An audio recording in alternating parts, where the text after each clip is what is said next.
அன்னை பர்னிச்சர்ஸ், அன்னை திருமண சீர்வரிசை பொருட்கள், டிவி, ஃபிரிட்ஜ், வாஷிங் மெஷின் உள்ளிட்ட 200க்கும் மேற்பட்ட பொருட்கள் அடங்கிய திருமண சீர்வரிசை ரூபாய் 99,000 மட்டுமே. தமிழகம் முழுவதும் இலவச டோர் டெலிவரி. தொடர்புக்கு 7550144440 9345044044. நிம்மதி ப்ராப்பர்ட்டி மேனேஜ்மெண்ட். கான்டாக்ட் 7667008999. எனக்கு எதிர்பார்ப்புலாம் ஒன்றும் இல்லைங்க. எனக்கு திருச்சி மாவட்டத்தில் இவர் நடத்துகிறாரு, வீக்கெண்ட் டேஸில் பிக் பாஸ் மாதிரி நடத்துகிறாருன்னா எனக்கு தெரியும். திருச்சி மத்திய மாவட்டம் 8 மாவட்டங்களை இணைக்கிற ஒரே மாவட்டம் தமிழ்நாட்டில் திருச்சி மட்டும்தான். அப்போது நீங்கள் அந்த மாதிரி உள்ளே ஃபுல்லாக ஆளை கொண்டு வருவாங்கன்னு தெரியும். இன்னொன்று இவர் இப்போ தான் ஃபஸ்ட் டைம் வரான்றதுனால அதுக்கேற்ற வேலைலாம் பண்ணுவாங்க. ஆனால் அது அவங்களுக்கே பேக் ஃபயராக போயிடுச்சு. ஆனால் கிட்டத்தட்ட 5 மணி நேரமாக மணி 3:30 மணிக்கு இங்கே வந்து முடிக்கிறாருன்னா திருச்சி முழுவதுமே இன்றைக்கி வந்து பெரிய அளவில் பாதிப்பு ஏற்பட்டிருக்கும். இந்த கூட்டம் வருன்றது எல்லாருக்கும் தெரியுங்க. அது கூட்டம்லாம் ஒரு மேட்ரு கிடையாது. செம்மையான கூட்டமாக இருக்குது. கமல்ஹாசன் வரலையா 2019 நீங்கள் பார்த்தீங்கல்ல கோவையிலலாம் எப்படி இவர் வந்து இப்போ ஒரு அங்கே சேலை கடை திறந்து வைக்கிறேன்னு வந்திருந்தால் கூட இவ்வளோ கூட்டம் வந்திருக்கும். அது வந்து இவன்லாம் நான் இவருக்கு கொள்கை அப்படியே ஆற்றல் மிகு தலைவர், அடலேறு, சொல்லின் செல்வர், பல அரிய கருத்துக்களை பேச போகிறான்னு கேட்க வந்துக்கிறான். இதை பார்க்கணுன்னு வந்திருப்பான். தொங்கின்னு இருக்கானுங்க, இது பண்ணுறாங்க.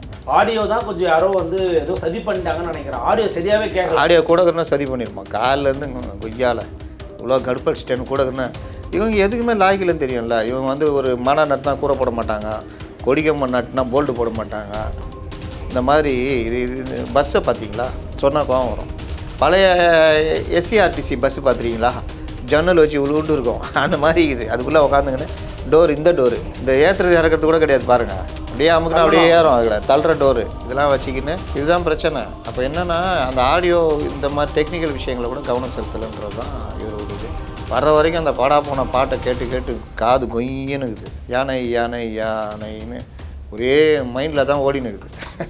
சீமான் அன்றைக்கே சொல்லிட்டாரு 10 நிமிஷம் தான் பேசுவார். அது பண்ணீங்களா இது பண்ணீங்களா இன்னொரு ஆடியோ லஞ்சு தானே.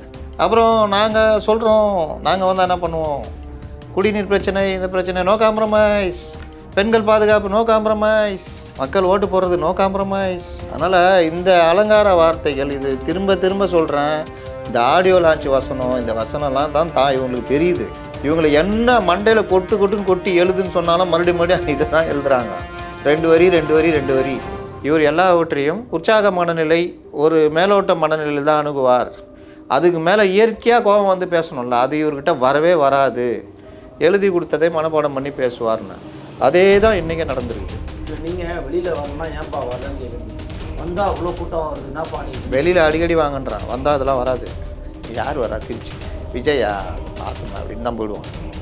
நீங்கள் வந்து இந்த நகை கடை திறக்கிற நடிகர் மாதிரி வர்றீங்க. என்றைக்கோ ஒரு நாள் வரும்போது சொல்லிட்டு வந்துடுறீங்க, இத்தனை மாவட்டத்துலேருந்து வரக்கூடாது. நீங்கள் பாருங்களேன், மரத்தில் ஏறக்கூடாது, மரத்தில் தான் ஏறுறான். குழந்தைங்களே கூட்டு வரக்கூடாது, கூட்டு வர்றான். வயதான பெண்கள் கர்ப்பிணி வரக்கூடாது, வர்றான். இவங்க எது கட்டுப்படுறாங்க? எதை பற்றி கவலைப்படுறாங்க? இவர் இவ்வளோ பண்ணிட்டு வந்தார்ல. நான் கேட்குறேன், 5 மணி நேரம் வந்தீங்க, நம்ம எல்லாரும் வேலையை விட்டு இன்றைக்கி எல்லார் வேலையும் கட்டு போச்சு. என்ன இளவு பேசி தொலைகிறார் பார்க்கலான்ட்டு என்ன பேசணும்? 5 மணி நேரம் வந்தீங்க, 10 நிமிஷம் பேசணும். அடடே ஆச்சரியம். வேறு என்ன இதுக்காக இவ்வளோ ஃபர்னிச்சரை உடச்சி இவ்வளோ இது பண்ணி சிங்கம் இல்லை, சிங்கம் வேட்டைக்கு வரும்போது என்னைக்காவது ஒரு நாள் வரும். அப்போ பார்க்கறதுக்கு காட்டில் இருக்கிற விலங்குகள் தானே, எல்லா விலங்குகளும் வந்துருக்கு. ஏன்னா அவரே தன்னை விலங்காக தானே ஒப்பிட்டுக்கிறார். அப்போ எல்லா விலங்குகளும் வந்துருக்கு.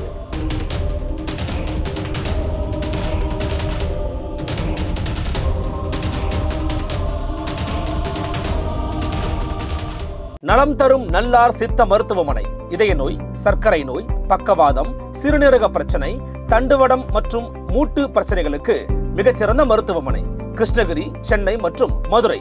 தொடர்புக்கு 8807666117 மற்றும் 8807666118. Fourth Estate தமிழ் நேயர்களுக்கு அருள்மொழிவர்மனின் அன்பார்ந்த வணக்கங்கள். இது உங்கள் Fourth Estate தமிழ் வழங்கும் பெருதுகள் நிகழ்ச்சி.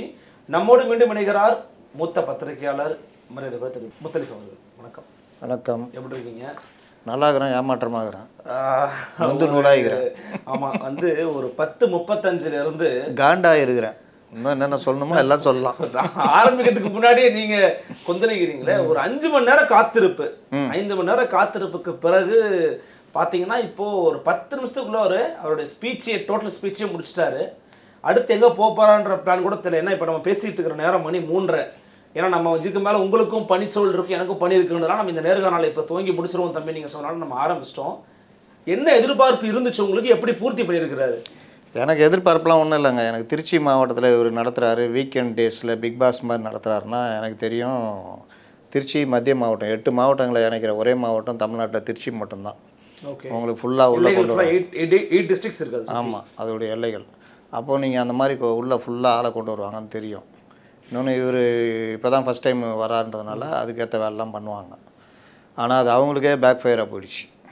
ஆக்சுவலாக இவர் வந்து ஓரளவுக்கு 10:30 மணினா ஒரு 12:30 மணி கூட 2 ஹவர் லேட்டாக கூட வந்திருந்தாருனா கூட யாருக்கும் இதாக இருக்காது. ஆனால் கிட்டத்தட்ட 5 மணி நேரமாக மணி 3:30 மணிக்கு இங்கே வந்து முடிக்கிறாருன்னா திருச்சி முழுவதுமே இன்றைக்கி வந்து பெரிய அளவில் பாதிப்பு ஏற்பட்டிருக்கும். அப்போது இவர்கள் எல்லோரும் திருச்சி மக்கள் அவங்களுக்காக கூடுறாங்கன்னா திருச்சி மக்களுக்கு எந்த பிரச்சனையும் இல்லை.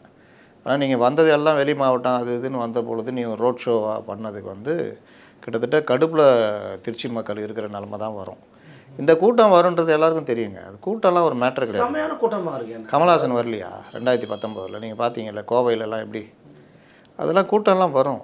இன்னொன்று இவர் நடிகர், உச்ச நடிகர். இவர் வந்து இப்போ ஒரு அங்கே சேலை கடை திறந்து வைக்கிறேன்னு வந்திருந்தால் கூட இவ்வளோ கூட்டம் வந்திருக்கும். அது வந்து இவன்லாம் நான் இவருக்கு கொள்கை அப்படியே ஆற்றல் மிகு தலைவர், அடலேறு, சொல்லின் செல்வர், பல அரிய கருத்துக்களை பேச போகிறான்னு கேட்குறதுக்கு வந்துக்கிறான். இவரை பார்க்கணுன்னு வந்திருப்பான், தொங்கின்னு இருக்கானுங்க, இது பண்ணுறானுங்க. அப்போ இந்த கூட்டன்றது வரும். நீங்கள் அரசியல் படுத்துறது கூட்டத்தை தாண்டி இவர்களுடைய கூட்டத்தை தாண்டி பொதுமக்களுக்கு விஜய் என்ன சொல்ல போகிறார், பொதுமக்கள் விவகாரத்தில் விஜய் எவ்வளோ அவசரமாக பேச போகிறார், விஜய் பேசுகிற ஆவேசமான கருத்துக்கள் பொதுமக்களுக்கு இந்த அரசுக்கு எதிரான கோபத்தை எப்படி ஏற்படுத்த போகிறது, என்னென்ன கேள்விகளே வைக்க போகிறார், இதுதான் வந்து உங்களுக்கு விஜயுடைய அரசியலை கொண்டு போய் சேர்க்கும். இந்த கூட்டத்துக்கும் சேர்க்கும். இந்த கூட்டம் எப்படியும் ஓட்டு போட்டுரும். இது ஒரு 10 மாவட்டத்துலேருந்து அதான் கேட்கும். அந்த கூட்டம் ஓட்டா மாறுமா மாறாதா? கண்டிப்பாக மாறும். அது அவங்களுடைய கூட்டம் தானே. அது எவ்வளோ பேர் இருப்பாங்கன்னு நினைக்கிறீங்க? சுமாராக சொல்லுங்கள். லட்சக்கணக்கில் கூடியிருப்பாங்கன்னு. அதாவது நான் சொல்றது அப்படியே ஆரம்பிச்சது எண்டு வரைக்கும் சொல்கிறேன். அப்படியே வந்துட்டு 2 லட்சம் பேர் 3 லட்சம் பேர் அப்படியே இருப்பாங்க. இது எல்லாம் நீங்கள் எல்லாமே 8 மாவட்டத்துக்கு பிரிச்சிங்க வச்சுக்கிங்க. இவங்க வந்து இவங்க சொல்கிற ஒரு 8%, 10% கூட வராது. ஆனால் இந்த 8 இதனால ஏற்படக்கூடிய இம்பாக்ட் இருக்குல்ல, பார்க்குறவன் மாறுவாளான்னு. அந்த பார்க்குறவன் வந்து எப்படி மாறுவான்றதை பொறுத்து இருக்குது. அதை தான் நான் சொல்கிறேன். இவர் வந்து பார்க்குற இடத்துல இவர் பேசணும். இவர் பேரை கூப்பிட்டு வந்துட்டார். பேசினாரே அவர். ஆடியோ தான் கொஞ்சம் யாரோ வந்து ஏதோ சதி பண்ணிட்டாங்கன்னு நினைக்கிறேன். ஆடியோ சரியாகவே கேட்க. ஆடியோ கூட சதி பண்ணியிருப்பான். காலிலேருந்து கொய்யால இவ்வளோ கடுப்படிச்சிட்டேன்னு கூட இவங்க எதுக்குமே லாய்க்கலன்னு தெரியும்ல. இவங்க வந்து ஒரு மன நட்டுனா கூரை போட மாட்டாங்க, கொடிக்கம்பம் நட்டுனா போல்டு போட மாட்டாங்க. இந்த மாதிரி இது பஸ்ஸை பார்த்தீங்களா, சொன்னால் கோவம் வரும். நீங்கள் அந்த பஸ்ஸை ஏதோ சின்ன பசங்க சேர்ந்து இந்த அட்டாப்பட்டியில் செஞ்ச மாதிரி இது. இவர் உக்காந்து வர்றாருன்னா இன்றைக்கி எவ்வளோ நவீனம் வந்துச்சுங்க. உங்கள் பாடி மாதிரியே கண்ணாடி கட்டிடுவான். அப்படியே சும்மா எடப்பாடி வர்றாரு பார்த்தீங்களா, இந்த முட்டியில் ஆரம்பிச்சு ஃபுல் விஷுவல் தெரியுது பாருங்கள். அந்த மாதிரி நீ ரெடி பண்ணி உக்காந்து வந்தால் எல்லாரையும் நீ பார்த்துட்டே வரலாம், நல்லாயிருக்கும். என்னமோ அந்த பழைய எஸ்சிஆர்டிசி பஸ்ஸு பார்த்துருக்கீங்களா, ஜன்னல் வச்சு உண்டு இருக்கும், அந்த மாதிரி இது. அதுக்குள்ளே உக்காந்துங்கன்னு இந்த டோரு இந்த ஏற்றுறது இறக்கிறது கூட கிடையாது பாருங்கள். அப்படியே அமுக்குனா அப்படியே ஏறும். அதில் தள்ளுற டோரு இதெல்லாம் வச்சுக்கின்னு அந்த பஸ்ஸில் ஃப்ரண்ட்டு வந்து ஆம்னி பஸ்ஸில் கூட கண்ணாடி அவ்வளோ பெருசாக இருக்கும். பார்த்துருக்கீங்களா? பாதி முக்கால்வாசி பஸ்ஸுக்கு இருக்கும் கண்ணாடி. பார்த்துருக்கீங்களா? ஃப்ரண்ட்டு இது எப்படி இது? அந்த காலத்து லைலாண்டு பஸ்ஸு கண்ணாடி மாதிரி ஒரு கண்ணாடியை செட் பண்ணிக்கின்னு யார் என்னென்ன செட் பண்ணாங்கன்னு தெரில. அதனால் அந்த பேருந்தும் பார்த்தீங்கன்னா ஒரு பெரிய அளவில் இவர்கள் திட்டமிட்டு ஒரு இது கிடையாது. இன்னொன்று பேருந்தில் வைக்கிற அந்த இது எல்லாத்துக்கும் மேலே இவங்க தான் அவுட்டு கொடுப்பாங்க. வீடியோ லிங்க்கு, ஆடியோ அவுட் எல்லாம். தமிழக வெற்றி கழகம் யூடியூப் சேனல்லையே நம்ம போய் கேட்டு வந்தோம். அதில் தான் லிங்க் கொடுத்துருந்தாங்க. நாங்கள் காலையில் போட ஆரம்பித்தோம் அந்த சேனலில். அப்புறம் ஒரு பேசுகிற மாதிரி தெரியலன்னு சொல்லி நாங்களும் ஸ்டாப் பண்ணி வந்துட்டீங்க. கேட்கல. இதுதான் பிரச்சனை. அப்போ என்னென்னா அந்த ஆடியோ இந்த மாதிரி டெக்னிக்கல் விஷயங்களை கூட கவனம் செலுத்தலைன்றது தான் இவருடைய இது. வர்ற வரைக்கும் அந்த பாடா போன பாட்டை கேட்டு கேட்டு காது கொய்யனுக்குது. யானை யானை யானைன்னு ஒரே மைண்டில் தான் ஓடினுக்குது. லைவ் அது கட் பண்ணிட்டு பார்க்க முடியல. சரி ஏதோ ஒன்று இது சொல்கிறாங்களேன்னு. அதனால் அதுக்கெல்லாம் பாடிச்சு யானை யானை பூனை பூனைன்னு. ஆனால் இவர் வந்து பேசும்போது புட்டுக்குச்சு. இதுதான் சரி. இவர் எவ்வளோ பேசுவார்னு சீமான் அன்றைக்கே சொல்லிட்டாரு. 10 நிமிஷம் தான் பேசுவார், போலீஸ் ஒரு 5 நிமிஷம் எக்ஸ்ட்ரா கொடுத்துருக்காங்க. நீங்கள் வந்து அவங்க நினைக்கிறீங்க, ஆனால் அங்கே ஆடியோ சரியில்லாதன் காரணமாக தான் அவர் சீக்கிரமாக தன் உரையை முடிச்சிட்டாருன்னு சொல்கிறாங்க. ஆடியோ அது ஒருத்தர் போட்டிருக்காரு. இன்னும் அவர்கிட்ட இவர் சொன்ன மாதிரி 1/2 மணி நேரம் பேசலான்னு இருந்தாருன்னு. அவர் பேசித்தானங்க இருந்தார். அங்கே ஸ்பீக்கர் கரெக்டாக இருந்தது. அவர் பேசித்தான் இருந்தார். அவர் முடிச்சிட்டாரு. ஆடியோ கட்டானது அவருக்கு தெரியாது. அவர்கிட்ட போய் யார் சொல்லுவா? ஆனால் கொஞ்சம் இல்லை நான் ஆடியோ இதாகின்னு அவங்க உள்ளே உட்காந்து சண்டை போட்டுன்னு இருப்பான். இங்கேருந்து உருவி இங்கே சொருவி இங்கேருந்து உருவி. அவர் பேசுகிறத 10 நிமிஷம் பேசி முடிச்சிட்டார். இதில் எப்படி அவருக்கு தெரியும்? ஆடியோ அவுட்டு கட்டுன்னு அவருக்கு எப்படிங்க தெரியும்? முதல்ல சொல்லுங்கள். நீங்கள் அந்த துறையில் தானே இருக்கீங்க. நம்ம பேசுறவங்களுக்கு தெரியாது. நீங்கள் இங்கே மைக்கு வச்சு பேசுகிறீங்க, 4 பக்கம் ஸ்பீக்கர் இருக்குது, நீங்கள் பேசுகிறீங்க. யூடியூப்பில் ஆடியோ வருதாங்கிறத நம்ம அவுட்டு தான் தெரியும். ஆமாம், அவங்க தானே பார்ப்பாங்க. மிக்சரில் பிரச்சனை வந்திருக்கும், ஆடியோ அவுட்டு அவங்க தானே பார்ப்பாங்க. அது எப்படி இவருக்கு தெரியும்? நல்லா சொல்கிறீங்களா டீட்டெயிலு? அதனால அதுல ஒரு 10 நிமிஷம் தான் பேசினாருன்னு கூட வச்சுக்கோங்களேன். அதுல என்ன சொல்லிட்டு இருக்கிறாருன்னா, சொன்னீர்களே செய்தீர்களா, சொன்னீர்களே செய்தீர்களா அப்படின்னு முக்கியமான முக்கியமான விஷயங்களை பத்தி பேசியிருக்காரு. அரசு நீங்க வந்து நான் திரும்ப ஒரு விஷயம் சொல்றேன். என்னைக்கு பிரச்சனைகளை தொட்டு பேசுறீங்களோ அன்னைக்கு தான் நீங்க ரீச் ஆக முடியும். பேசிட்டாரு.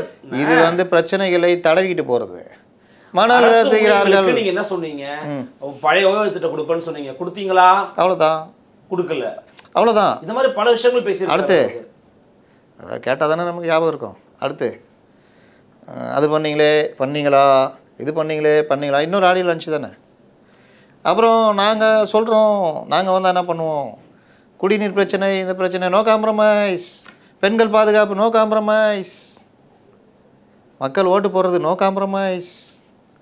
அதனால் இந்த அலங்கார வார்த்தைகள் இது திரும்ப சொல்கிறேன். இந்த ஆடியோ லான்ச் வசனம், இந்த வசனம்லாம் தான் இவங்களுக்கு தெரியுது. இவங்களை என்ன மண்டையில் கொட்டுன்னு கொட்டி எழுதுன்னு சொன்னாலும் மறுபடியும் இதை தான் எழுதுறாங்க. 2 வரி. திருச்சி வரீங்கல்ல, அடுத்து பெரம்பலூர் தானே போறீங்க. அவர் இன்னொன்று சொல்லட்டுமா? அவர் இன்னொன்னு சொன்னார். இந்த நாமக்கல் கிட்னி திருட்டு மேட்டரை பற்றி பேசியிருக்காரு. புதுக்கோட்டையில் நடந்த அண்ணா அஜித் குமார் இதை பற்றி ஏன் பேச வேண்டியது? பேசலன்றீங்க, அப்புறம் அதை ஏன் பேசலன்னு கேட்டீங்க. நாமக்கல்லில் கிட்னி திருட்டு நடந்திருக்கிறது. அப்புறம் அவர் மேல ஏன் எஃப்ஐஆர்? மண்ணச்சநல்லூர்ல இருக்கிற சிட்டிங் எம்எல்ஏவை பத்தி பேசுறாரு சார். அதுதான் சொல்றேன். அவர் தானே மினிஸ்டர்ஸ் பத்தி கூட பேசுறாரு, எம்எல்ஏ பத்தி பேச ஆரம்பிச்சிட்டாரு. அதான் மண்ணச்சநல்லூர் எம்எல்ஏ தானே கிட்னி திருட்டு. ஆமா. அப்புறம் நான் அதான் சொல்றாரு, மண்ணச்சநல்லூர் எம்எல்ஏ கிட்னி திருட்டில் ஈடுபட்டார், என்ன செய்தீர்கள்? அவ்வளோதான். அந்த இதுக்கு ஏன் எந்த வரைக்கும் எஃப்ஐஆர் போடல, கோர்ட்டு தலையிட்டு ஏதோ கொஞ்சம் நீங்கள் எல்லா விஷயத்தையும் தொட்டு பேசினார்னா விடிஞ்சிடும். ஆனால் அடிப்படை விஷயம் இருக்குல்ல, ஏதோ 1, 2, 3 ஓரளவுக்கு டீப்பாக விலைவாசி உயர்வுனா கொஞ்சம் மின் கட்டண உயர்வோ ஏதோ ஒன்று அந்த மாதிரி. இவர் ஏன் டாஸ்மார்க்கை தொடர மாட்டேங்கிறாரு? போதை டாஸ்மார்க்கை நான் கிட்டத்தட்ட 10 நாளாக சொல்லிக்கிறேன். ஆமாங்க, நீங்கள் பெண்களுக்கு குடும்பத்தில் தமிழகம் முழுவதும் எதால் பிரச்சனைனா டாஸ்மார்க்கால தான். அதில் நீங்கள் யாரை கேட்டாலும் 100% பெண்கள் ஒத்துக்குவாங்க. உண்டா இல்லையா? இல்லை, டாஸ்மாக் போதைப் பொருள் பற்றி விஜய் பேசணும்னு கேட்டால் ஓகே, நீங்கள் என்ன சொல்கிறீங்க? வித்தியாசமா ஏன் பேச மாட்டேங்கிறாருன்னு கேட்குறீங்க? ஆமாம், வேறு என்ன கேட்டேன்? நம்மகிட்ட என்ன கேட்டேன்? நான் வார்த்தையில் ஏதாவது மாற்றிக்கிட்டு நீங்கள் ஏதோ ஒரு உள்நோக்கம் கொண்டு கேட்குற மாதிரி இருக்கு. ஆமாம், அதில் ஏதாவது காம்ப்ரமைஸ் ஆகிறாரோ தெரில. விட்றா, குற்ற உணர்வு ஒன்று இருக்கும்ல, விடுப்பா, அதை போய் பேசி நம்ம வந்து அவர் ஒருத்தரை பற்றி தெரியாமல் ஒருத்தர் மேலே பேசக்கூடாது. அப்போ வேறு என்ன சொல்கிறது? ஏன் பேச மாட்டேங்கிறாரு சொல்லுங்கள். பிரதான பிரச்சனை என்னங்க? இதானேங்க நான் ஒரு 10 நாளாக சொல்லிக்கிட்டு இருக்கிறேன். பெண்களை குடும்ப வன்முறை, குடும்பம் சீரழிகிறது, பொருளாதார சீழ்ச்சி, குழந்தைகள் கல்வி பாதிப்பு, ஆண்கள் ஒன்றும் இல்லாமல் போகிறது, வடநாட்டுக்காரன் இங்கே வந்து வேலை செய்கிறானோ அதுக்கு அடிப்படை காரணமாக அமையும். இன்னொன்று, இப்போ தெருவு கருத்து காரணம் வந்து மதுதான், போதை பழக்கம்தான். இதை தாண்டி கஞ்சா போன்ற பழக்கங்கள், இதெல்லாம் வந்து கஞ்சா வந்து இளம் தலைமுறையினை எந்த அளவுக்கு அழிக்குது. நீங்கள் தானே உங்களை சுற்றி அவன் தானே இருக்கான், அவனுக்காக தானே நீங்கள் பேசணும், அவனுடைய அம்மாக்காக பேசணும், அவனுடைய அப்பாக்காக பேசணும். இன்னொன்று நான் நேற்றுக்குள்ள ஒரு இதில் பதிவு பண்ணேன். இவர் எலைட் பொலிட்டிஷியன், இவர் எல்லாவற்றையும் ஒரு உற்சாக மனநிலை, ஒரு மேலோட்ட மனநிலையில் தான் அணுகுவார். அதுக்கு மேலே இயற்கையாக கோபம் வந்து பேசணும்ல, அது இவர்கிட்ட வரவே வராது. எழுதி கொடுத்ததை மனப்பாடம் பண்ணி பேசுவார்னு அதே தான் இன்றைக்கே நடந்துருக்குது. அந்த கோபம் வரணும்ல, அந்த பிரச்சனை மேலே நீங்கள் புரிஞ்சுக்கிட்டால் தான் உங்களுக்கு கோபம் வரும். எலைட்டில் அவனுக்கு வராது. பசி வந்து புளிச்சேப்பக்காரனுக்கு தெரியாது. பசிச்சு அது கஷ்டப்பட்டு சாப்பிட்டு அப்புறம் ஏதோ ஒரு நிலமையில் வந்தவனுக்கு பசினா என்னன்னு தெரியும். எம்ஜிஆருக்கு தெரிஞ்சுது பசினா என்னன்னு தெரிஞ்சுது, காமராஜருக்கு தெரிஞ்சது, கலைஞருக்கு தெரிஞ்சுது. நம்ம படிக்கல, முதல் தலைமுறை பட்டதாரிக்கு என்ன பண்ணணும், ஒரு 5 மார்க் எக்ஸ்ட்ரா போட்டு விடு, ஒரு ஜிஓ போட்டு கலைஞருக்கு தெரிஞ்சது. இல்லை, நீ ஒரு பத்திரிகையாளராக எதிர்பார்க்கிறதுலாம் நான் புரிஞ்சுக்கிறேன். பட் அந்த மக்கள் கூட்டத்தை பார்த்தீங்களா? 5 மணி நேரமாக ஏர்போர்ட்ல இருந்து அவர் மார்க்கெட்டுக்கு வர வரைக்கும் அந்த கூட்டத்தை பார்த்தீங்களா நீங்கள்? இதுவே தப்புங்க. இப்போ ஜெயலலிதா பிரச்சாரத்துக்கு போவாங்க. ஏன் தவறு? இன்றைக்கி என்ன பிரச்சனைனா, இன்றைக்கி எவ்வளோ பேர் விமானத்தை மிஸ் பண்ணியிருப்பாங்கன்றது நம்ம சொல்லி தெரிய வேண்டியதில்லை, பண்ணவங்களுக்கு தெரியும். எவ்வளோ பேர் அவங்க வேலையை இழந்தாங்க, எவ்வளோ பேர் அந்த இது மொத்த திருச்சியுமே ஸ்தம்பிக்க வைக்கிற வேலையை பண்ணுறீங்க. இல்லை, நீங்கள் வெளியில் வரலன்னா ஏன்பா வரலன்னு கேட்குறீங்க. வந்தால் அவ்வளோ கூட்டம் வருது, என்னப்பா நீ வெளியில் அடிக்கடி வாங்கன்றான், வந்தால் அதெல்லாம் வராது. யார் வரா? திருச்சி விஜயா, அதை பார்த்துமா அப்படின்னு தான் போயிடுவான். நீங்கள் வந்து இந்த நகை கடை திறக்கிற நடிகர் மாதிரி வர்றீங்க, என்றைக்கோ ஒரு நாள் வரும்போது சொல்லிட்டு வந்துடுறீங்க, இத்தனை மாவட்டத்துலேருந்து வரக்கூடாது. நீங்கள் பாருங்களேன், மரத்தில் ஏறக்கூடாது, மரத்தில் தான் ஏறுறான். குழந்தைங்கள கூட்டு வரக்கூடாது, கூட்டு வர்றான். வயதான பெண்கள் கர்ப்பிணி வரக்கூடாது, வர்றான். எல்லாருமே நீங்கள் வந்து சொன்னது செய்யணும், ராணுவ கட்டுப்பாடு எதிர்பார்த்தா எப்படி? அப்படி இருக்கணும்னு நான் ரொம்ப விரும்பலை, ஆனால் ஓரளவுக்காவது இருக்கணும்ல. எங்கள் எம்ஜிஆர் சிலைங்க கட்டம் இது கட்டி வச்சுக்கிறான், அதில் போய் ஏறி மேலே உட்காந்துக்கிறான். ஒயர் போகுது, நல்ல வேலை ஒயரில் கீரில் மரத்து மேலே ஏறி நிற்கிற. சரி, நிற்கிறதே பெரிய விஷயம். அங்கேருந்து ஜிங்கு ஜிங்கின்னு ஆடி நிற்கிற. உளுந்தா என்ன ஆகிறது? யார் மேலே இந்த படி வந்து விழும்? அங்கேருந்து நீ ஏன் ரோட் ஷோ வரேன்னு கேட்குறேன். ஜெயலலிதா, அதனால தான் சொல்ல வந்தேன். ஜெயலலிதா ஒரு ஏரியாவுக்கு வர்றாங்க அப்படின்னா கூட்டம் ஒரு இடத்துல கூடியிருக்கும், நேராக ஹெலிகாப்டரில் தான் வந்து இறங்கி வந்துடுவாங்க. அந்த மாதிரி கூட எதாவது வேலை பண்ணுங்க. திருச்சியிலேயே பெரிய நகரம், ஒரு பெரிய கிரவுண்டு இருக்கிற இடத்துல கூட்டுங்க, வந்து இறங்கி பேசிவிட்டு ஏறி போயினே இருங்க. அடுத்து பெரம்பலூர் போங்க, அடுத்து எங்கேங்கன்னா போங்க. ஒரு நாளில் 4-5 இடம் முடிக்கலாமே. இல்லை, இது திமுகவுக்கு ஒரு கிளி ஏற்படுத்துறதுக்காக தான். திமுக அதை பார்த்து ஐயோ என்னையா கூட்டம் வந்துக்கிட்டே இருக்குன்னு பயப்படுது. இன்னைக்கு பார்த்தீங்கன்னா சிஎம் ஸ்டேட்மெண்ட் பார்த்தீங்களா இல்லையா? நம்ம மற்ற கூட்டம் மாதிரி கொள்கை இல்லாத கூட்டம் மாதிரி எல்லாம் கூட்டிட்டு போறது கிடையாது, நம்ம வந்து கொள்கை பட்டாளம்னு சொல்றாரு. இருக்கா இல்லையா? பயங்கரமான கொள்கை பற்று. இவர் இங்கே தீர்மானம் படிச்சுட்டு பாரு, அங்கே 3 சீட் ஆடிட்டு இருப்போம். அந்த அளவுக்கு கொள்கை பற்று. யாரையோன்னு கேட்டால் கேளுங்க, நான் யாரையும் பேர் சொல்லி அவர்களை பெரிதாக்க விரும்பவில்லை, ஆனால் நான் அதை பற்றி கவலைப்படுவேன் அப்படின்னு. திமுக இன்றைக்கி கிளி பிடிச்சது? திமுக எப்போவோ கிளி பிடிச்சிச்சு.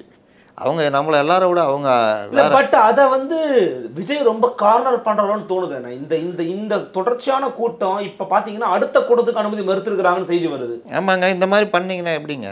நீங்கள் 2 விஷயம் நீங்கள் பாருங்கள். விஜயுடைய நோக்கம் பிரச்சாரம் பண்ணுறது, மக்கள்கிட்ட அரசுக்கு எதிரான கோபத்தை கொண்டு போகிறது, கட்சியை கொண்டு போகிறதா, இல்லை இதே மாதிரி ரோட் ஷோ பண்ணுறதா?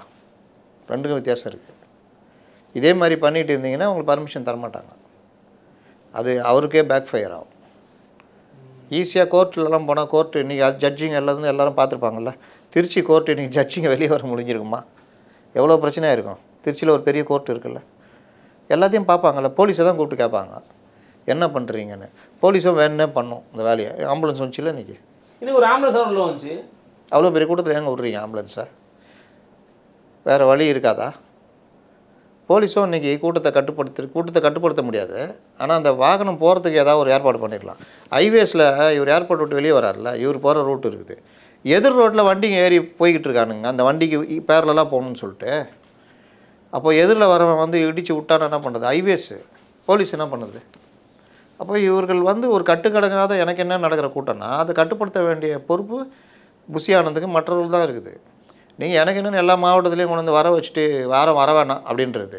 அப்புறம் வீக்லி ஒன்ஸ் தான் வருவேன். ஃபஸ்ட் டைம் வரேன்னா எல்லாம் பார்க்க தான் வருவான். சனிக்கிழமை போட்டேன்னா ஞாயிற்றுக்கிழமை லீவு, ஜாலியாக வந்து பார்த்துட்டு போகலாம் தான் வருவான். அதுதான் நடந்துச்சு இன்றைக்கி. இதோட அடுத்த சனிக்கிழமை இப்போ நீ அங்கே போய் எந்தெந்த ஒவ்வொரு ஊர்லேன்னா அதுக்கு விட்டு பக்கத்து மாவட்டம்லாம் அங்கே தான் வருவான். இவங்க எது கட்டுப்படுறாங்க? எதை பற்றி கவலைப்படுறாங்க? இவர் இவ்வளோ பண்ணிட்டு வந்தார்ல. நான் கேட்குறேன், 5 மணி நேரம் வந்தீங்க, நம்ம எல்லோரும் வேலையை விட்டு இன்றைக்கி எல்லார் வேலையும் கெட்டு போச்சு. என்ன இளவு பேசி தொலைகிறார் பார்க்கலான்ட்டு என்ன பேசுனீங்க? 5 மணி நேரம் வந்தீங்க, 10 நிமிஷம் பேசுனீங்க. அடடே ஆச்சரியக்குறி. வேற என்ன? இதுக்காக இவ்வளோ ஃபர்னிச்சரை உடச்சி இவ்வளோ இது பண்ணி இப்போ அடுத்து பெரம்பலூர் போய் பேச முடியுமா? நீங்கள் போதான் முடியுமா? பைக் எடுத்துகிட்டு கூடயே வருவானே, அப்படியே பார்த்துட்டே வருவான். இதுதான் பிரச்சனை. இல்லை ஏதாவது ஒரு வண்டியில் கிண்டியில் வந்து இல்லாட்டி முன்கூட்டியே வந்து இறங்கி எல்லாத்தையும் நீ ஓப்பன் பண்ணனா நீ எதுக்கு பண்ணுற? நான் என்ன கேட்குறேன், நீ வரப்போகிற மேடைக்கு பக்கத்தில் வர்ற மாதிரி ஏதாவது ஏற்பாடு பண்ணிட்டு வந்துடுறேன். எல்லாத்துக்கும் நீ வந்து ஏர்போர்ட்டில் வந்து இறங்குறதுக்கு நீ ஏறும்போது இங்கே ஒரு இது, இறங்கும்போது ஒரு இதை சொல்லிட்டு அங்கே வந்து பஸ்ஸில் அங்கேருந்து பஸ்ஸில் தான் வருவேன்னா என்ன ஆகுறது? சொல்லுங்கள், நான் கேட்குறேன், சொல்கிறேங்க. பஸ்ஸு இங்கே இருக்கட்டுங்க, நீங்கள் ஏதாவது ஒரு வழியில் வந்து இங்கே வந்து சேர்ற வழியை பார்க்கணும்ல. அவ்வளோ கூட்டம் கூடுது, ஏர்போர்ட்டில் வந்து கூடுதுன்னா அங்கே தான் பேச போகிறல்ல, அப்புறம் எங்கேயாவது கூட்டம் ஏன்னா என்னமோ இவர்கள் எல்லாமே செட் பண்ணி இவர்களுக்கு பிரச்சனை இருக்குல்ல, பேச வராது, பொலிட்டிக்கல் தெரிய வராது, எல்லாம் வராது. இவங்களுக்கு தெரிஞ்சது என்ன வரும், இந்த மாதிரி ஆட்களை கூட்டி வச்சுக்கிட்டு ரோட் ஷோ போகிறது வரும். அதை தான் காமிச்சிட்டு இருக்கிறாங்க. அது காமிக்கிறது மூலிமா பாரு இன்றைக்கி அவர் சொல்கிறார் ராஜ்மோகன், அவ்வளோ பொதுமக்கள் கூட்டமாக, பொதுமக்கள் தன்னை விஜய் பார்த்ததே இல்லை. பொதுமக்கள் வருவாங்க, அதில் ஒரு குறிப்பிட்ட செக்ஷன் அப்படி போகிறவங்க வர்றவங்க நின்று பார்ப்பாங்க. ஆனால் இந்த மாதிரி கூட்டத்தில் முடிச்சு முண்டி அடிச்சுக்கிட்டுலாம் அந்த அளவுக்குலாம் பார்க்கணுன்னு யாரும் வரமாட்டாங்க. அப்போ இவர் அப்படி வரதா இருந்தால், இவர் பேசுகிறதா இருந்தால் கேட்க வருவாங்க. சரி என்ன தான் இப்போ கலைஞர்லாம் வராரு, பொதுக்கூட்டம் பயங்கரமாக கூடுதுன்னா பொதுமக்கள் வருவான், என்ன தான் பேசுகிற பார்க்கலான்னு. அதிமுக பார்க்க முடியுது. இப்போ நான் ரீசெண்டாக பார்க்கும்போது சீமானோட கூட்டத்துக்கு பொதுமக்கள் வராங்க. அப்படிக்கா போகிறவங்க நின்று கேட்டு போவோம். ஆனால் தேடி வருவானா, ரசிகன் தான் வருவான், கட்சிக்காரன் வருவான். கட்சிக்காரன்லாம் இப்போ துட்டு கொடுத்தா தான் வரான். அப்போ இவங்களுக்கு என்ன ஆயிடுச்சு, அதிமுக இது விஜய்க்கு இவர் வராது. சிங்கம் வேட்டைக்கு வரும்போது என்னைக்காவது ஒரு நாள் வரும். அப்போ பார்க்கறதுக்கு காட்டில் இருக்கிற விலங்குகள் தானே, எல்லா விலங்குகளும் வந்துடுது. ஏன்னா அவரே தன்னை விலங்காக தானே ஒப்பிட்டுக்கிறார். அப்போ எல்லா விலங்குகளும் வந்துடுது. அதான் பிரச்சனை. விஜய் பற்றி ரீசெண்டாக சீமான் பேசுறது ரொம்ப வைரலாக இருக்கு. அவர் சொன்னார், நீ வேட்டையாட வரல தம்பி, நீ வேடிக்கை காட்ட வர அப்படின்னாரு. அது மாதிரி நடந்திருக்கோ? வேற என்னங்க, நான் இவ்வளோ நேரம் அதானே சொல்லிக்கிட்டு இருக்கிறேன்.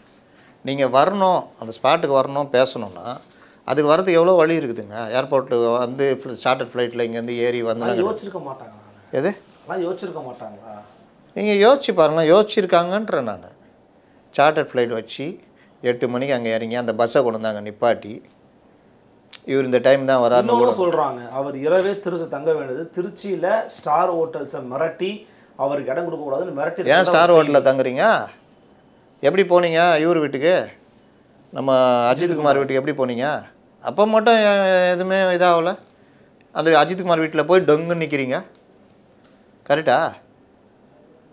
நான் என்ன சொல்கிறேன், நீங்கள் இங்கே பெரம்பலூர் இதுக்கு வர்றீங்கன்னா நீங்கள் ரகசியமாக ஒரு கட்சிக்கார வீட்டில் கூட தங்க முடியும். ஏன் முடியாதா? எம்ஜிஆர்லாம் பல கட்சிக்காரர்கள் வீட்டில் தங்கியிருக்காரு. திரையுலகத்தின் அவங்களுடைய ஏங்க திருச்சியில் இப்போ திரையுலகத்தில் சேர்ந்த பிரபல இவருங்க யாரும் பணக்காரங்க யாரும் இல்லையா? என்ன ஒரு ரூமில் படுக்க போகிறீங்க, ஒரு பெட்டில் படுக்க போகிறீங்க, ஒரு பாத்ரூமில் போக போகிறீங்க, வேறு என்ன பெருசா? தங்கத்தில் ஏதாவது செஞ்சு வைக்கணுமா? ஒன்றும் கிடையாது. இல்லை உங்களுக்கு வேறு ஏதாவது தனியாக ஏதாவது செய்யணுமா? இல்லை. அப்புறம் என்ன, தங்கிட்டு டக்குன்னு காலையில் பஸ்ஸை அங்கே வர வச்சுட்டு அந்த மேடைக்கு சல்லுன்னு ஏறினார்னா முடிஞ்சிச்சு இல்லை? ஸோ உங்களுக்கு எந்த எதிர்பார்ப்பையும் நிறைவேற்றாத ஒரு பேச்சாகத்தான் உங்களுக்கு புலப்படுகிறது. ஏமாற்றம் அளிக்கும் விஷயம் இதுதான். நான் அன்னைக்கே சொல்லிட்டேனே, இன்னொரு ஆடியோ லான்ச். சரி, ஓகே, ஏமாற்றம் அளிக்கக்கூடிய பேச்சு அப்படின்றீங்க. கூட்டம் எதிர்பார்த்த கூட்டமா இல்லை எதிர்பார்க்காத ஒரு கூட்டம் தானே? கூட்டம் எதிர்பார்த்த கூட்டம் இப்படி தான் வரும். 8 மாவட்டத்தை இணைக்கும் போது இவர் தான் சிங்கம் திடீர்னு தான் வருது, என்றைக்கோ ஒரு நாள் வருது. இப்போ சிங்கத்தை பார்க்க வரதானே செய்யும். அதெல்லாம் வரதான். மற்ற கட்சிகளின் பார்வையில் எப்படி மாறி இருக்குன்னு நினைக்கிறீங்க? என்ன சில பேர் சொல்கிறாங்க, அப்பா இது விஜயகாந்தெல்லாம் தாண்டி எம்ஜிஆர் அண்ணாவெல்லாம் அவங்களுக்கு இணையான ஒரு கூட்டம்பா இதுன்றாங்க. அவங்களாம் செய்தியாளர்கள் பேசுவாங்க, இவ்வளோ நாளாக கோமாவில் இருந்து இன்னைக்கு முழிச்சிருப்பாங்கன்னு நினைக்கிறேன். செய்தியாளர்கள் கமலஹாசனே நான் சொல்கிறேன்ல, கோவையில் வந்துச்சுலங்க, கமலஹாசன் வராத கூட்டமாங்க. கோவை திருப்பூர்லாம் வராத கூட்டமா? அவ்வளோ கூட்டங்க. ஏடிஎம்கேக்கு வராத கூட்டமா, டிஎம்கேக்கு வராத கூட்டமா? கூட்டம் வரதாங்க செய்யும். அதை தாண்டி இவர் ஒரு நடிகர், இவர் அப்படியே பொத்தி வச்சுக்கிறாங்க. இவர் டெய்லி வரட்டுமேன்றான். நீ டெய்லி வா. டெய்லி வந்தால் சலிப்பு தட்டிடுங்க. அப்போ போய்கிட்டே இருங்க, மக்களுக்கும் சலிப்பு தட்டுறோம். ஏங்க அரசியல்ன்றது என்னங்க? இப்போ எடப்பாடி பழனிசாமி பாருங்க, டெய்லி பிரச்சாரம் பண்ணி கூட்டம் வருது இல்லை? டெய்லி கூட்டம் வருது இல்லை? டெய்லி என்ன ஒரே பெரிய கூட்டமாச்சு இது. டெய்லி எடப்பாடி சேலத்திலேயே உட்காந்து இருக்கிறாரு. நைட்டு ஒரு 6 மணிக்கு 5 மணிக்கு ஆரம்பிக்கிறாரு, இரவு 11 மணிக்கு முடிக்கிறாரு உரையை. 74 வயசாகுது. எத்தனை மாவட்டங்கள், எத்தனை தொகுதிகள் முடிச்சிட்டாரு? நீ ஒரு தொகுதி, ஒரு மாவட்டம், தொகுதி கூட ஒரு மாவட்டத்தில் ஒரு ஒத்த கடையில் வரத்துக்குள்ளே இத்தனை கடை வைக்கிறீங்களே, கடை வைக்காதீங்கன்ற. அதுதான் இவருக்கும் மற்ற ஊர்களும் வித்தியாசம். அது கேட்டால் நாங்கள் வித்தியாசமானவர்கள். இன்னும் வித்தியாசம், அதே பேண்ட் அதே சட்டை தான் போட்டுனுக்கிறீங்க, அதே வாயால் தான் பேசுகிறீங்க. இன்னும் வித்தியாசம், பெரிய வித்தியாசம். இல்லை கருத்துக்களை வேறு மாதிரி சொல்லிடுறீங்களா அப்படியே மனசில்? இப்போ மற்ற தலைவர்கள் பேசுகிறோட சீமான் பேசுறதை பற்றி நறுக்குன்னு வேறு மாதிரி இருக்கும், அந்த மாதிரி எதாவது சொல்கிறீங்களா? இல்லை அப்படியே கரைச்சி குடிச்சு கொண்டு வந்து அப்படியே இவங்களுக்கு தொகட்டுறீங்களா? ஒன்றும் கிடையாது. அதே நான் சொன்னேன்ல, வரி வசனங்கள் கொஞ்சம் கூடுதல் வரி. இந்த தடவை இந்த மாவட்டத்தினால அந்த மாவட்டத்தில் இருக்கிற 4-5 வரிகள். ஆமாம், அண்ணா என்ன பண்ணியிருக்கிறாரு, காமராஜர் என்ன பண்ணியிருக்கிறாரு, எம்ஜிஆர் அதில் அண்ணா 56ல் நிற்கணும்னு முயற்சி பண்ணாராம்.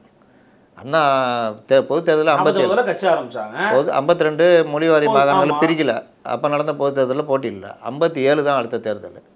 56ன்றாரு. அண்ணா இங்கே போட்டியிட விரும்பினார். திருச்சி குடித்தலையில் தான் இவர் நின்னார், கலைஞர். அண்ணா வந்து காஞ்சிபுரமாக இங்கே நின்னார். அப்புறம் மாநாடு நடத்துறது எம்ஜிஆர் நடத்தினார். எம்ஜிஆர் அதுக்கு முன்னாடி எவ்வளோ நடத்திட்டார், அந்த பொதுக்கூட்டம் நடத்தினார். அது திருச்சி தான் திருப்ப முனை எல்லாருக்கும். ஆமாம் ஆமாம், ஏன் சொல்லுங்கள், கரெக்டாக சொல்லுங்கள். திருச்சி தான் இன்னொன்று தமிழ்நாட்டின் மையம் வேறு. அதுதான் முக்கியம். திருச்சியில் நீங்கள் போட்டிங்கன்னா தென் மாவட்டத்துலேருந்தும் சரி, வட மாவட்டத்துலேருந்தும் சரி, சென்னை போன்றதுலும் சரி, கொங்குலேருந்தும் சரி, கரூர் எல்லாம் அப்படி வந்துடலாம். அதுக்காக தான் திருச்சி வந்து எப்பவுமே தேர்ந்தெடுப்பாங்க. திருச்சியில் இவங்க மட்டும் எடுத்தாங்க. இவங்க அண்ணாவையும் பெரியார்னு சொல்கிறாரு, கம்யூனிஸ்டுகள் வந்து இது பண்ணலையா? பண்ணியிருக்காங்க. அதனால் வந்து திருச்சி வந்து ஒரு முக்கியமானது. மதுரை வந்து அது ஒரு இது, சென்னை, இந்த மூணும் வந்து ஒரு பெரிய இதுதான் எப்போவுமே. கோவை. அதனால் இவர் வந்து திருச்சியில் போட்டு திருச்சி வந்து திருப்பு முனை. அது இது திருச்சி திணறியது, திருச்சி குலுங்கியது, திருச்சி திணறியது, திணறியது, தீ முனை, குலுங்கியது கும்பகோணம்னு போடலாம், கும்பகோணத்துக்கு போனார்னா இந்த மாதிரி. அதனால் இது வந்து ஒரு பெரிய இப்போ யாரையா கேளுங்க என்னன்னு, நமக்கு வேறு ஆடியோ வேறு கேட்டு தொலைல என்ன பேசினாருங்க, அதில் ஏதாவது இருக்கா கேளுங்க. சொன்னாருங்க மணல் திருடக்கூடாதுன்ட்டார், அப்புறம் கிட்னி திருடக்கூடாதுன்ட்டார், அப்புறம் அது பண்ணக்கூடாதுன்னாரு, இதுனாரு 2 கேள்வி கேட்டார், அப்புறம் நான் நோ காம்ப்ரமைஸ்னாருங்க. அப்புறம் அவ்வளோதான், முடிஞ்சிச்சு. வேறு என்ன இருக்குது? அவ்வளோதாங்க. சரி, ஏங்க ஆடியோ வந்து வரலன்னு அவருக்கு தெரிஞ்சிடுச்சுங்க. எப்படிங்க தெரியும்? அவர் தான் மைக் பிடிச்சி பேசுகிறார், சுற்றி ஸ்பீக்கர் இருக்குது, நல்லா சவுண்டாக பேசிகிட்டு இருக்காரு. இன்னும் பல மணி நேரம் பேசலாம்னு இருந்தாராம். சரி, அடுத்த ஊரில் போகிறதுக்குள்ள ஆடியோ செட் பண்ணுவீங்களா? ஏதாவது உருவி சொருவுங்க இந்த பின்ன உருவி. இவங்க எல்லாத்துலேயும் இந்த ஃபெயிலியர் மாடல் தான், பஸ்ஸு முதல் கொண்டு. பார்க்கலாம் என்ன பண்ணாங்கன்னு பொறுத்து பார்க்கலாம். மேபி அவர் நெக்ஸ்ட் கூட அவர் போயிருக்கலாம்னு நினைக்கிறேன். பட் இந்த பேட்டி அப்படிங்கிறது இந்த துவக்க அந்த மரக்கடையில் பேசுறதை பற்றின ஒரு உரையாடல் மட்டும்தான். உங்களுக்கு கருத்துக்களை பதிவு பண்ணியிருக்கிறீங்க, மிக்க நன்றி. நானும் மரக்கடையை பற்றி மட்டும்தான் கருத்துக்களை பண்ணுவேன். ஒருவேளை அவர் பெரம்பலூரில் பயங்கரமாக பேசிட்டாருன்னா நான் உண்மையிலே நான் தான் பாராட்டுறேன். முதல்ல நம்ம அடுத்த வேலை எடுத்து நம்ம கண்டினியூ பண்ணி பேசலாம். நன்றி. மற்றும் ஒரு சந்தர்ப்பம் சந்திக்கிறேன். நன்றி, வணக்கம்.